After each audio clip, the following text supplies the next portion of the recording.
ये सिर्फ 5 उंगली का खेल है। आप सुनते होंगे CAA, NRC, NPR और सोचते होंगे ये खेल क्या है, इतने सब शब्द हैं, समझ नहीं आता। वैसे बड़ा साधारण सा खेल है। मैं आपको समझा देता हूं। ये सिर्फ 5 उंगली का खेल है। 5 उंगली की यात्रा समझ लीजिए, ध्यान से समझिएगा और फिर समझाइएगा भी दूसरों को। ये यात्रा शुरू होगी सबसे छोटी उंगली से। बड़ा साधारण सा काम होगा। अप्रैल के महीने में आपके घर कोई आएगा, सरकारी कर्मचारी, हो सकता है स्कूल के टीचर कोई आए, कहेंगे हमें आपके घर सिर्फ गिनती करनी है कितने लोग रहते हैं। बस नाम पूछेंगे, कब पैदा हुए ये पूछेंगे, ये भी पूछेंगे कि आपके माता पिता चाहे हैं या नहीं है अभी, वो कहां पैदा हुए थे, कब पैदा हुए थे।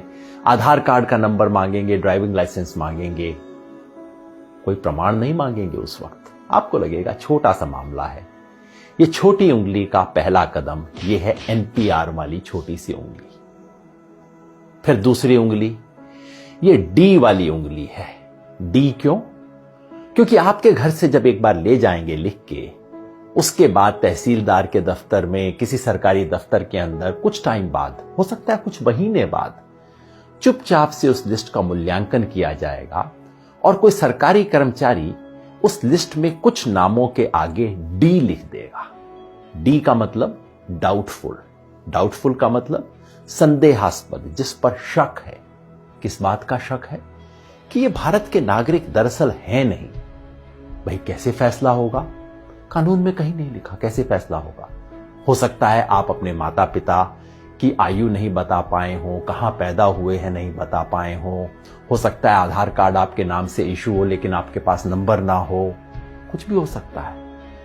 किसी भी आधार पे D लगा दिया जाएगा, आपको पता भी नहीं लगेगा, कोई आपसे पूछने भी नहीं आएगा और मामला तीसरी उंगली पर पहुंच जाएगा।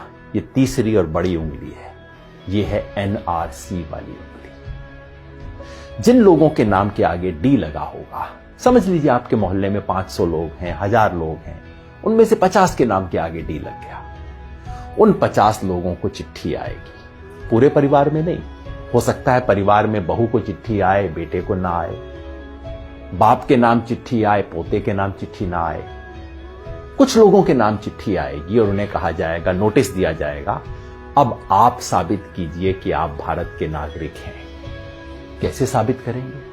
सरकार ने आज तक नहीं बताया। हमारे पास सिर्फ एक असम का उदाहरण है जहां पहले हुआ है NRC, और वहां क्या हुआ था? ना आधार कार्ड माना गया, ना राशन कार्ड माना गया, ना वोटर लिस्ट में नाम माना गया। कहा नहीं, ये सब नहीं चलेगा, आप प्रमाण लेके आइए कि आप कहां पैदा हुए थे।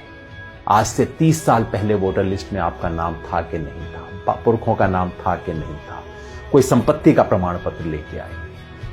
साधारण लोग कहां से जुटाएंगे प्रमाण पत्र? इसके आधार पे उनमें से कुछ लोगों ने जो आधार अपने प्रमाण पत्र नहीं दे पाएंगे, उनका मामला चौथी उंगली पे पहुंच जाएगा। ये चौथी उंगली है फॉरेनर्स ट्राइब्यूनल की। यानी कि कहा जाएगा उस 50 में से समझ लीजिए 10 लोग बच गए जो प्रमाण नहीं दे पाए, जिनके पास कागज नहीं है, 15 लोग बच गए।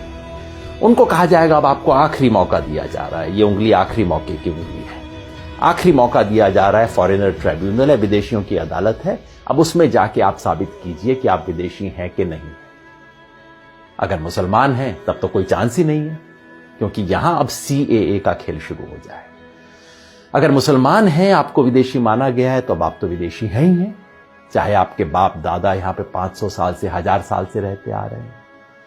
अगर मुसलमान नहीं भी हैं तो पता है क्या है, आपको ये साबित करना पड़ेगा कि आप बांग्लादेश, पाकिस्तान, अफगानिस्तान से आए। अब आप सोचिए, बिहार यूपी में रहने वाले लोग, नेपाल की तराई में रहने वाले लोग, श्रीलंका में रहने वाले लोग, श्रीलंका के पास तमिलनाडु में रहने वाले लोग कहां से साबित करेंगे भाई कि हम पाकिस्तान से आए, बांग्लादेश से आए, अफगानिस्तान से आए?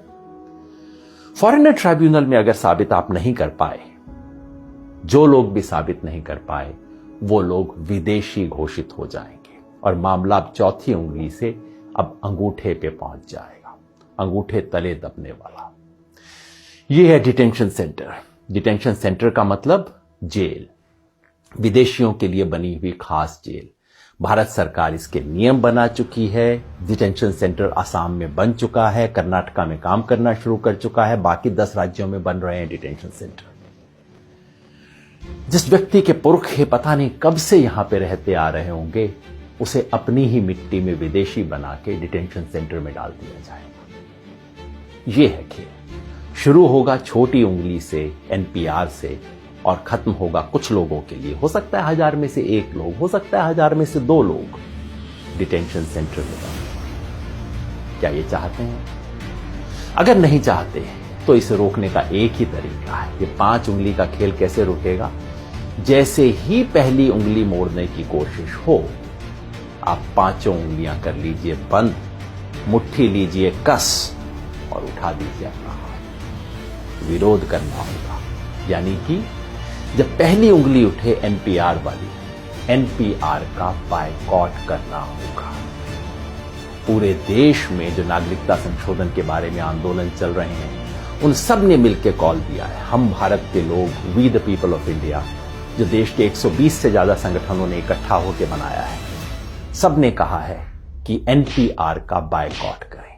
यानी कि जब आपके घर में कोई टीचर आए, कोई सरकारी कर्मचारी आए एनपीआर का डेटा लेने, प्यार से बात कीजिए, इससे बुरा बात करने की जरूरत नहीं। पानी पिलाइए, चाय पिलाइए, नमकीन भी खिलाइए।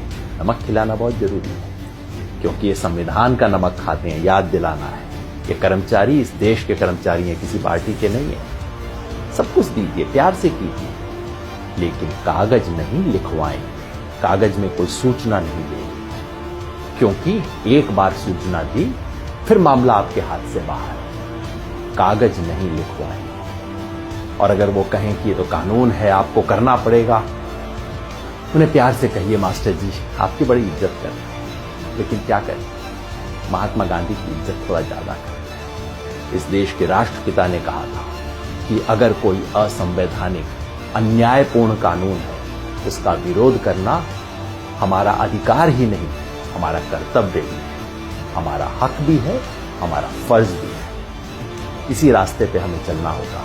याद रखिए, हम संविधान बचाने निकले। एक हाथ में तिरंगा, दूसरे में संविधान, मन में अहिंसा और जन गण मन का गान। इसी रास्ते पे हमें चलना है। ये लड़ाई में हम लड़ेंगे और निश्चित जीत